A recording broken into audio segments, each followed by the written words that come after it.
Olá, meus amigos e irmãos. Que a graça e a paz do nosso Senhor e Salvador Jesus esteja com cada um de nós.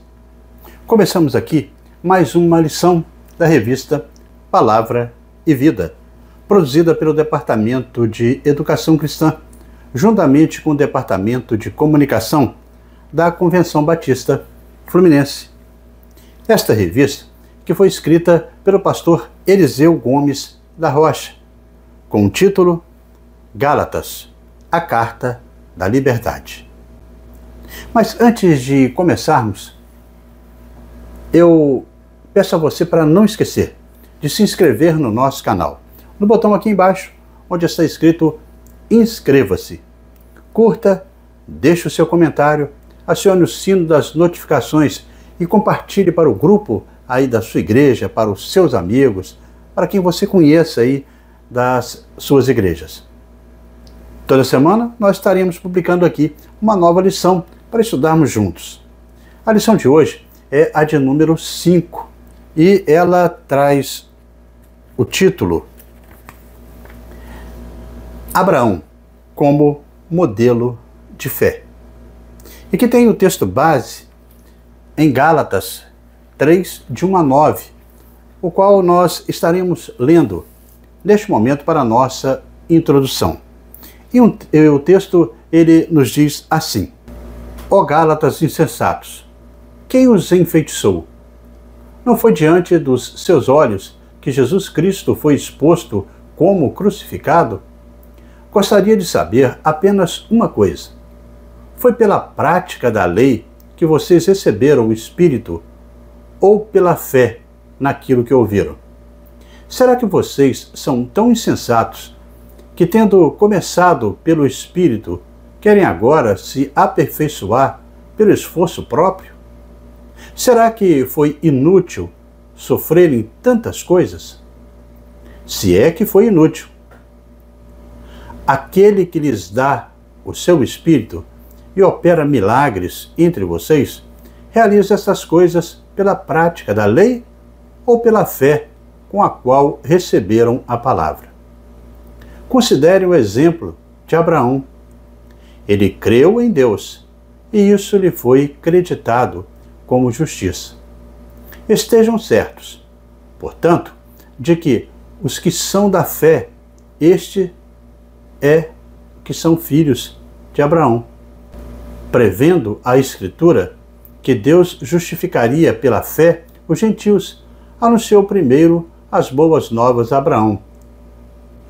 Por meio de você, todas as nações serão aperfeiçoadas. Assim, os que são da fé são aperfeiçoados juntamente com Abraão, homem de fé. Bem, irmãos, o objetivo da lição desta semana é de que, ao final deste estudo, possamos aprender sobre a justificação pela fé, sem a necessidade de seguirmos rituais religiosos, e a importância também de Abraão como o canal das bênçãos de Deus para todas as nações. Mas antes, no entanto, eu quero agradecer aos irmãos que têm nos enviado mensagens de todo o Brasil, e não somente da área da Convenção Batista Fluminense. Em especial, eu quero mandar aqui o meu abraço para a Rosângela Simões de Souza. Ela é da Igreja Batista em Santa Anésia, em Barra do Piraí. Essa igreja que é pastoreada pelo pastor Adilson José dos Santos. Mando aqui também os meus cumprimentos para Marilza Mendonça. Ela é membro da Igreja Batista em Posse, em Araruama, pastoreada pelo pastor André Luiz Nogueira de Macedo. Um abraço também para Vilma Nogueira Demani de Macedo.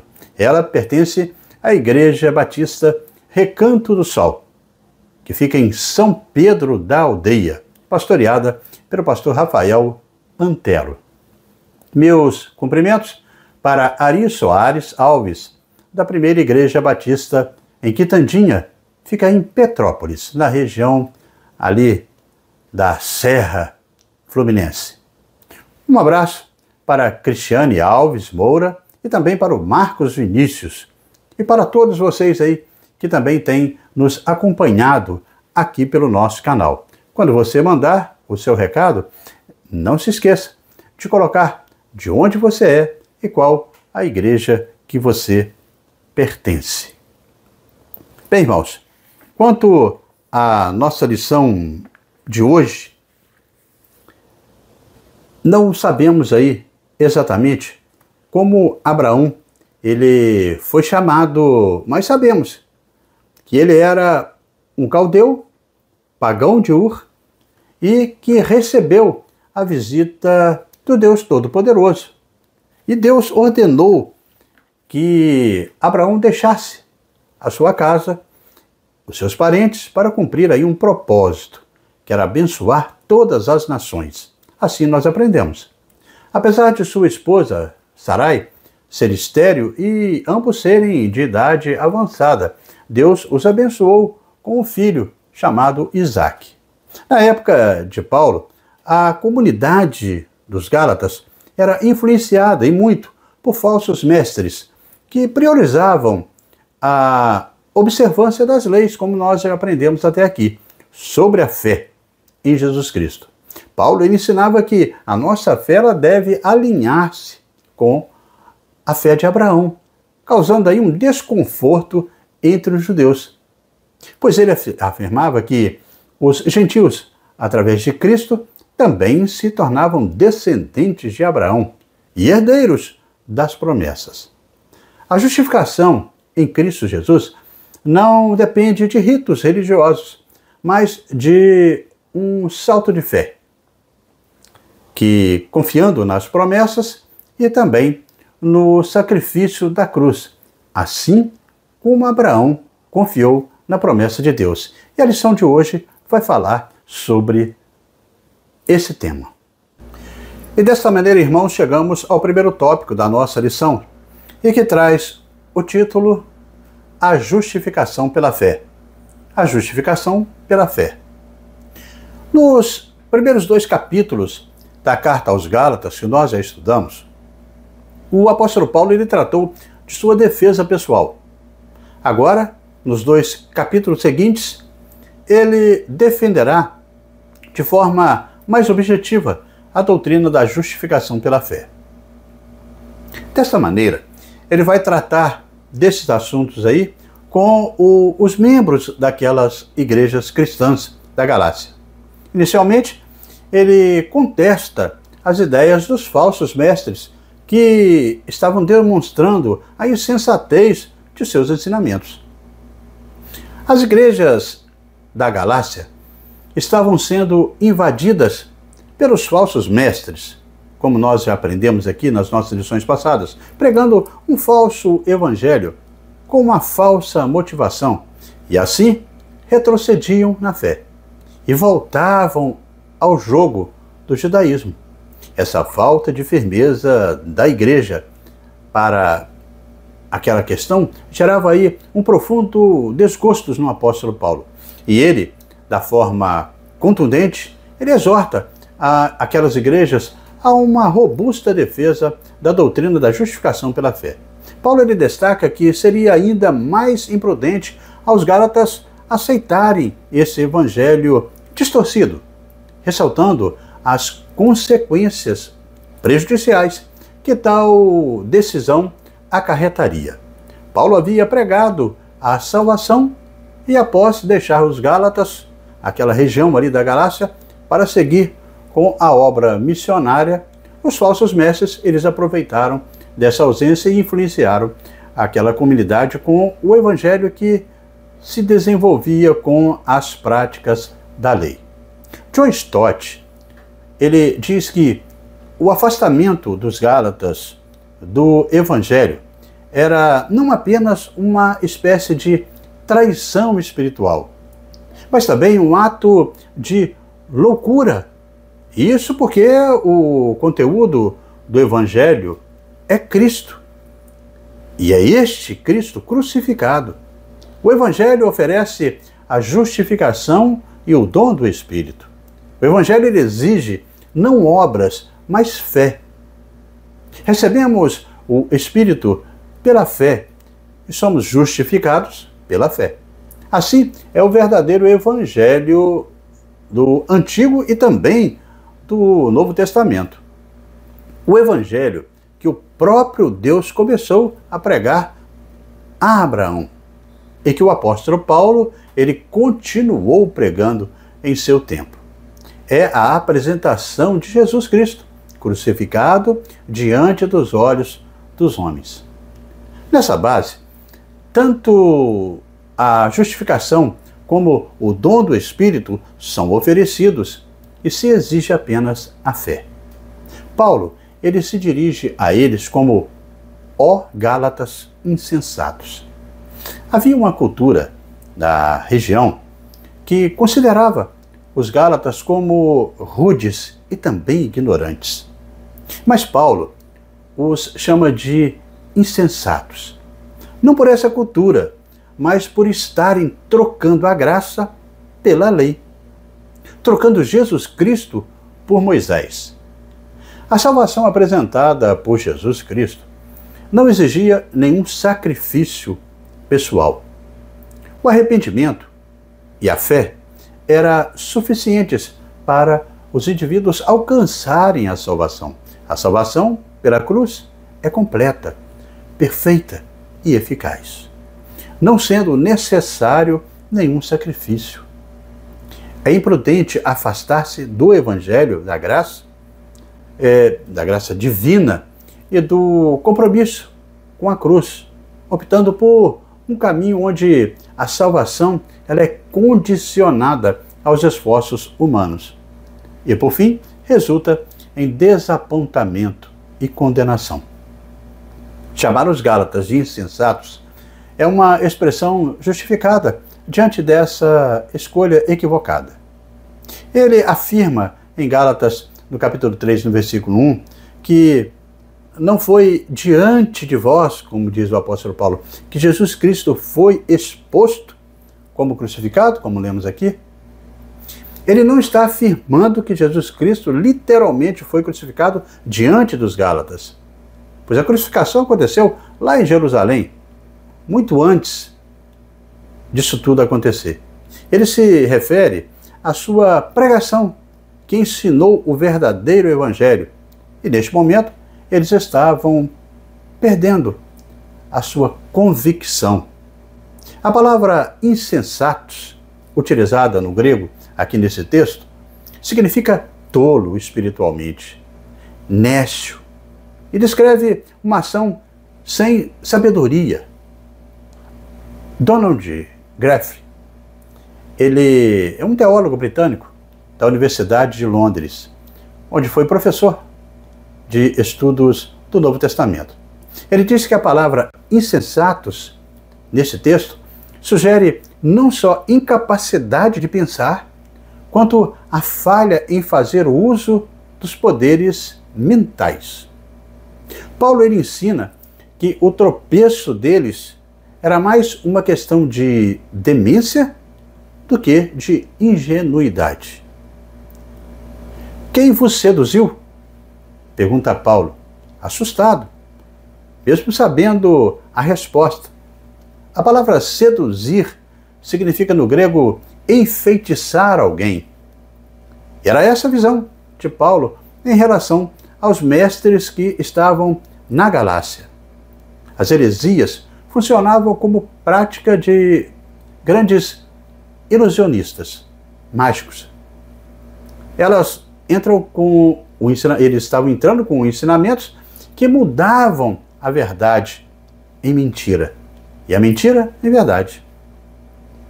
Em nossos dias, não são poucos os desafios que nós enfrentamos. A tecnologia e as mídias digitais, em todo o tempo, contribuem para o enfraquecimento da verdadeira doutrina, com influenciadores que ditam as regras da fé. Aqueles crentes haviam crido em Cristo e sido salvos pela graça, e agora estavam retornando e colocando-se novamente debaixo do jugo da lei. Esse retrocesso é uma consumada insensatez. Jesus, ele fez essa mesma acusação repetidas vezes. Por exemplo, em Mateus 7,18, Jesus ele diz: será que vocês também não conseguem entender? Em Lucas 24:25, onde ele diz: como vocês custam a entender e como demoram a crer em tudo o que os profetas falaram. Então isso é uma coisa humana, não é? Mas é no mesmo contexto que Jesus disse, é o que o Paulo agora declara aos Gálatas. Os crentes da Galácia estavam fascinados, enfeitiçados, estavam completamente cegos. Depois de desfrutarem do Evangelho como tal, essa tal clareza que o apóstolo Paulo coloca, eles foram afetados pelo engano de Satanás. Paulo então diz aqui, inicialmente, que eles estavam fascinados e com a mente desordenada. Não apenas porque desobedeciam à verdade, mas também porque após receberem um ensino tão claro, tão completo, tão amável e tão poderoso, eles apostaram aí, eles estavam deixando esse evangelho imediatamente, apostatando. Paulo ele apresentou Cristo abertamente aos Gálatas, com grande ênfase em sua morte, a morte de cruz, pelos pecadores. Eles ouviram essa verdade, creram nela e obedeceram. Como resultado, nasceram de novo e passaram a fazer parte da família de Deus, justificados pela fé. E dessa forma, irmãos, chegamos ao segundo tópico da nossa lição de hoje, e que traz o título A Aliança de Deus com Abraão. A Aliança de Deus com Abraão. Neste tópico, veremos o apóstolo Paulo fazendo uma transição da experiência dos crentes da Galácia para as Escrituras. Ele tira os olhos do presente, daquela época, e volta-os para o passado. Paulo vai equilibrar a experiência subjetiva dos cristãos da Galácia, ali daquela região, com os ensinamentos objetivos da palavra inalterável de Deus. Dessa forma, dessa narrativa, ele introduz Abraão. E em Gênesis é mencionado por Paulo como um exemplo de como Deus fez uma aliança com Abraão, prometendo abençoar todas as nações por meio de sua descendência. Ele fala isso em Gálatas 3:8. Uma vez que os judaizantes desejavam levar os crentes de volta à lei, Paulo então cita a própria lei, uma vez que eles engrandeciam a figura de Abraão em sua religião. Paulo, ele usa Abraão como uma das testemunhas. Essa aliança, baseada na fé de Abraão, destaca a universalidade da mensagem do Evangelho, que não está restrita a uma nação específica, mas ela é destinada a todas as pessoas, independente da sua origem. A promessa do Evangelho é que todos que se cheguem a Jesus Cristo com fé serão semelhantes a Abraão, ou seja, receberão a mais elevada bênção espiritual. A participação da própria natureza de Cristo, a sua herança, é assim que destaca Romanos 8, do capítulo 17, Romanos 8, dos versículos 17 e do versículo 29. No versículo 17 diz que se somos filhos, então somos herdeiros, herdeiros de Deus e co-herdeiros com Cristo. Se de fato participarmos dos seus sofrimentos, para que também participemos da sua glória. Já no verso 29 desse capítulo diz que Pois aqueles que de antemão conheceu, também os predestinou para serem conformes à imagem do Filho de Deus, a fim de que ele seja o primogênito entre muitos irmãos. Paulo, então, ele dedicou tanta atenção a Abraão, porque os seus oponentes, eles estavam alardeando aí, e que eram os seus descendentes, como se essa circunstância biológica lhes proporcionasse aí uma posição mais alta diante de Deus. E como se a justiça de Deus era colocada na conta de Abraão, que fosse aí uma dívida que Deus lhe devia por suas obras. Por isso, Paulo, ele se refere a Gênesis 15:6, mostrando que ensina o contrário, colocando que a ênfase é na fé e não nas obras. Paulo, ele reconhecia que através de Abraão todas as nações seriam abençoadas, diferente da visão dos judaizantes, em que a prosperidade seria a bênção material. Paulo entendia que as bênçãos seriam de forma espiritual, como podemos ver em João 3,15 sobre a vida eterna, onde está escrito: para que todo o que nele crer tenha a vida eterna. No livro de Hebreus, no capítulo 2, versículo 3, ele destaca aqui sobre a salvação, quando diz que como escaparemos nós se negligenciarmos tão grande salvação? Essa salvação, primeiramente anunciada pelo Senhor, foi-nos confirmada pelos que a ouviram. A principal doutrina ensinada por Paulo, então, irmãos, é que causava desconforto entre os judeus. Era a concepção de que os gentios, através de Jesus Cristo, tornaram-se verdadeiros descendentes de Abraão. Os judeus, eles possuíam um forte orgulho da sua linhagem, venerando Abraão como o patriarca e amigo de Deus. Até mesmo os rabinos, eles eram intérpretes antigos da lei, afirmaram que a lei ela foi entregue a Abraão 430 anos antes de Moisés, sugerindo que ele a observasse. Jesus, ele rebateu essa perspectiva, inclusive destacando que Deus poderia gerar descendentes para Abraão até mesmo a partir de pedras. Ele indicou que, na realidade, estavam agindo como filhos do diabo, que é mentiroso e homicida, ao propagarem mentiras e também conspirarem para matá-lo.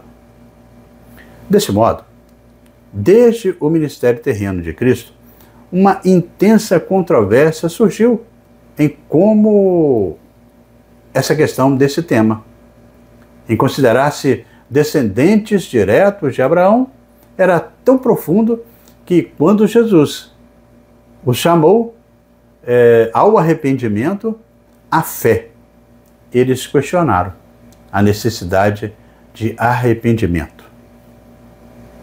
Por quê? Argumentaram que já eram filhos de Abraão, circuncidados e observadores da lei, reivindicando serem filhos de Deus e, portanto, dispensados de arrependimento. Podemos observar o perigo de permitir que em nosso coração nasça o orgulho, a vaidade e o preconceito em relação a outros cristãos que também estão no caminho. E assim, irmãos, chegamos ao terceiro tópico da nossa lição, que traz o título Herdeiros da Promessa. Herdeiros da Promessa. Neste tópico, nós veremos que o argumento de Paulo é que a lei não contradiz a promessa. Antes, ela coopera com ela, a fim de cumprir o propósito de Deus. Apesar de a lei e a graça serem opostas, elas se completam. A lei cumpre o seu papel no propósito de preparar o homem a receber, pela fé, a promessa. A lei torna o pecador pela mão. Aliás, ela toma o pecador pelas mãos e o leva até Cristo. Paulo, ele argumenta que os crentes em Cristo Jesus são considerados filhos de Abraão e herdeiros das promessas feitas a ele. A fé é o vínculo que conecta os crentes à promessa de Deus e à obra redentora de Cristo Jesus, que abre caminho para as bênçãos prometidas se estenderem a todos os que crerem. Destacamos 4 pontos importantes aqui para a gente entender isso. Em primeiro lugar, a lei ela não tem poder de oferecer vida, mas prepara o homem para recebê-la. Em segundo lugar, a lei ela não tem poder de libertar do pecado, mas prepara o homem para encontrar o libertador. Em terceiro lugar, a lei ela mantém o homem na prisão, até mostrar-lhe a porta de escape da fé. E em quarto lugar, a lei é o guardião do homem até conduzi-lo a Cristo Jesus. Essa compreensão da herança espiritual destaca a continuidade da fé ao longo das gerações e a salvação em Cristo. Ele não via apenas aí uma conexão na descendência, mas sim uma conexão espiritual. Essa descendência não era estranha para Abraão. Em Gálatas 3,8 ele diz, ora, a Escritura, prevendo que Deus havia de justificar pela fé os gentios, anunciou previamente a boa nova a Abraão, dizendo, em ti serão abençoadas todas as nações. Quando Deus se revelou a Abraão e disse, deixa a tua terra e o convívio com os teus parentes e a casa do teu pai. Farei de ti uma grande nação, e todas as famílias da terra serão abençoadas através de ti. Em Gênesis 12, de 1 a 3. Deus, ele estava antecipando a mensagem do Evangelho a Abraão. O apóstolo, ele conclui o seu argumento da superioridade da promessa sobre a lei, mostrando 3 coisas que a promessa nos dá e que a lei não nos pode dar. Em primeiro lugar, a fé em Cristo nos faz filhos de Deus, pois todos vós sois filhos de Deus, mediante a fé em Cristo Jesus, porque todos quantos foram batizados em Cristo, de Cristo vos revestiste. Está lá no versículo 26 e 27 do capítulo 3. Em segundo lugar, a fé em Cristo elimina todas as distinções e os preconceitos. Dessarte, não pode haver judeu nem grego, nem escravo nem liberto, nem homem nem mulher, porque todos vós sois um em Cristo Jesus. Gálatas 3, 28 assim diz. Em terceiro lugar, a fé em Cristo nos faz herdeiros da promessa. E se sois de Cristo, também sois descendentes de Abraão e herdeiros segundo a promessa. Gálatas 3, 29. A maneira pela qual Abraão seria introduzido o instrumento de bênção para todas as nações era por meio de um descendente específico, ou seja, o Cristo de Deus, que eventualmente sacrificaria sua vida na cruz e também para reunir um povo dentre todas as nações. Somos herdeiros da promessa através do sacrifício de Jesus Cristo na cruz. Não necessariamente de nenhuma lei, mas sim do arrependimento, da fé e da mudança de vida.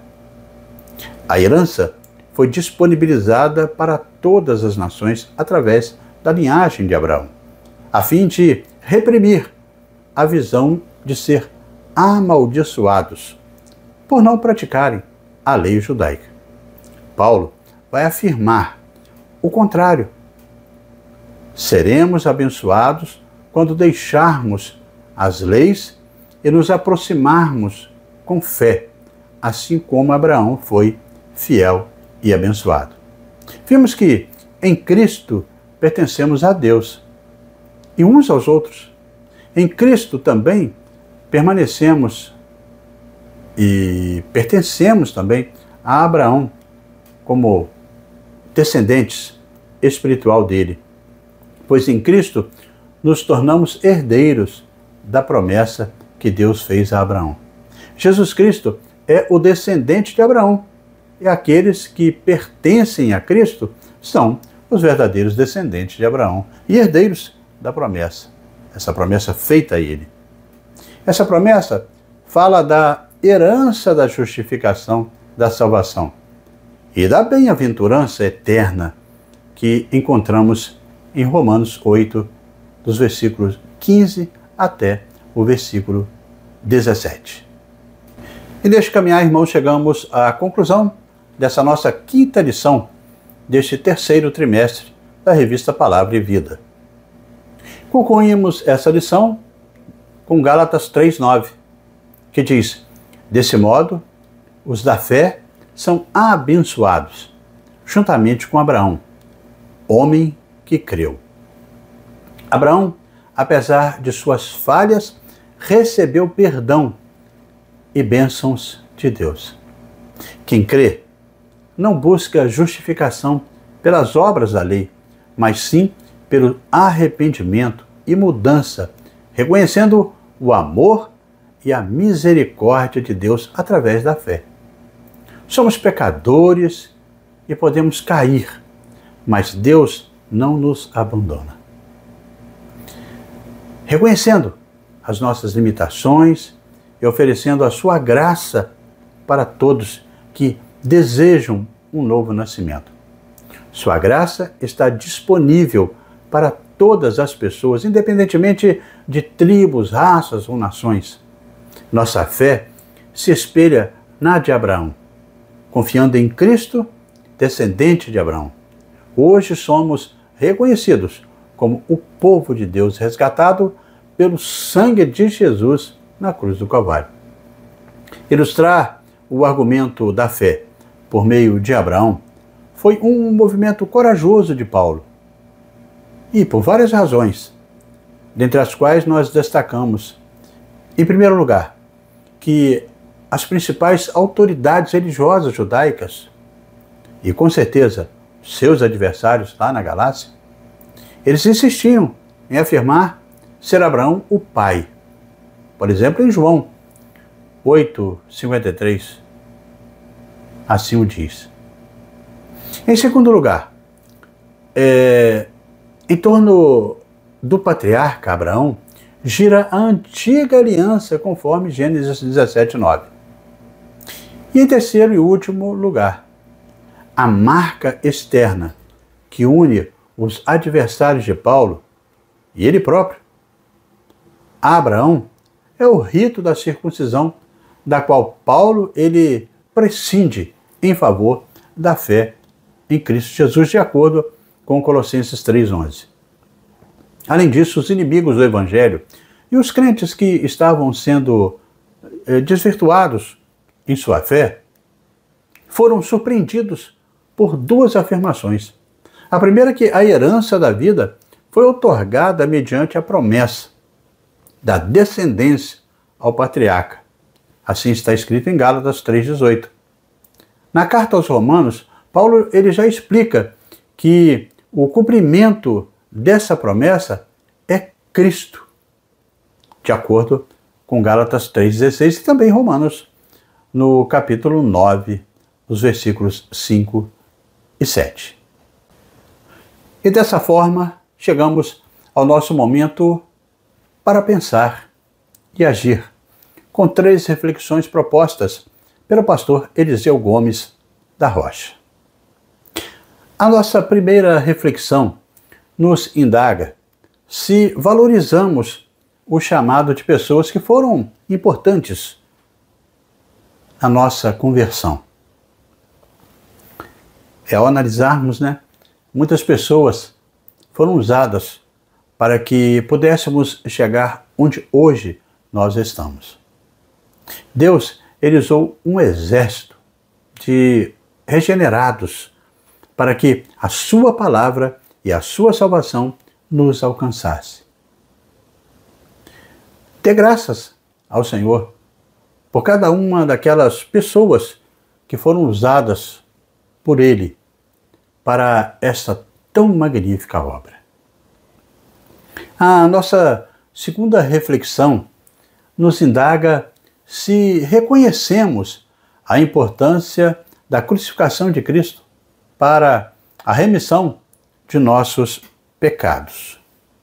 Bem, irmãos, nossa experiência de salvação em nada difere daquela que Paulo apresentou aos Gálatas e que eles vivenciaram, conforme a seguinte observação: a partir da fé na mensagem do Evangelho, nós fomos vivificados pelo Espírito Santo. Assim, Deus satisfez suas próprias exigências santas, e voltou contra si mesmo a ira justa que nós, pecadores, enfrentaríamos, como aconteceu com Paulo, e ele destaca em Romanos: mas agora, sem lei, tem se manifestado a justiça de Deus, pela fé em Jesus Cristo, para todos os que creem, em Romanos 3, no versículo 21 e no versículo 22. Assim o diz. A terceira reflexão nos instrui a pensar em um pecado que cometemos regularmente e que temos feito, e o que nós temos feito aí para mudar essa atitude. Somos salvos, mas nunca deixaremos de ser pecadores. Sempre seremos pecadores. O desafio de viver neste mundo como seguidor de Jesus não é fácil. Mas se nos mantivermos vigilantes diante dos desafios que estão à nossa volta, poderemos resistir e amadurecer nessa carreira ou nessa nossa missão assim nos dada. E assim, amigos e irmãos, terminamos mais uma lição da revista Palavra e Vida. Mas antes de você sair, eu convido você a se inscrever no nosso canal, no botão aqui embaixo, onde está escrito inscreva-se. Curta, deixe o seu comentário, acione o sino das notificações e compartilhe para o grupo da sua igreja aí no WhatsApp, para que mais pessoas também possam desfrutar deste conteúdo para a edificação de cada um na aprendizagem da palavra de Deus. Na próxima semana, nós estaremos estudando a lição de número 6, com o título A Maldição da Lei e a Bênção da Fé. E nós estaremos publicando aqui esta nova lição, se Deus assim nos permitir. Amém?